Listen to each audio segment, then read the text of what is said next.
said, a lot of this is going to have to do with the forensics inside of the courtroom. In the last day or two, we've been hearing an awful lot about blood and blood spatter. And that brings us to our courtside docket for today, and that is body and blood. Joining us to discuss all of this outside of the courthouse, we're pleased to have Fay Arfa with us today. She's a very well-known criminal defense attorney in private practice out there, comes with an extensive background of her own, formerly a deputy LA City attorney, deputy with the LA City Council, former attorney general with the Federal Aviation Administration, and as I said, well-known for her talents as a defense lawyer there. I come to you first for a little quick discussion about all of this, and I'll ask you to sort of play the role of the defense lawyer here. We've seen a very impressive array of experts on both sides, from the prosecution and now the defense. But we're not seeing anybody answering hard, fast, bottom-line questions, experts I'm talking about. Most importantly, who had the gun in whose hand at the time the shot was fired?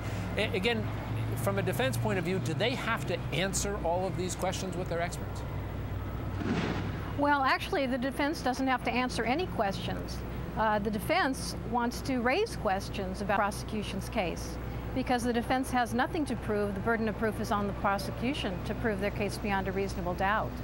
So the defense should be raising questions, and that's exactly what they're doing about who had the gun and where exactly it was, where Mr. Clarkson was.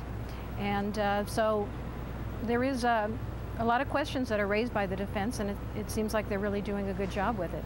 And as we know, if the defense raises enough questions, as Fay said, they don't answer them. If they raise enough, it can raise create that reasonable doubt. Bring Fay Arfa and Wally Zines in quickly on this. And Fay, to you first. As you know, basically, oftentimes we tell jurors when they're confronted with conflicting scientific testimony, use your own common sense. Decide what makes sense to you. It seems to me, and I guess I want to know if you agree with this, that issue of the gunshot residue that Beth just talked about now, the fact that there is more residue on Lana Clarkson than there is on Phil Spector, from a defense point of view, it seems to me that that's something that they would really hammer on. Do you think so?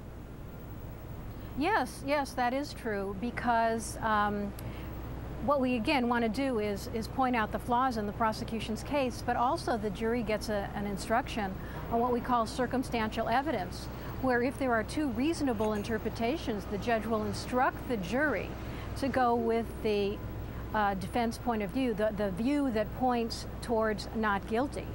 So that's why it's very important for the jurors to recognize that when there are 2 points of view, the defense wins. The defense, any reasonable doubt goes to the defense. And that's, as you said, Fay, that's a very powerful jury instruction that the folks out there get in California.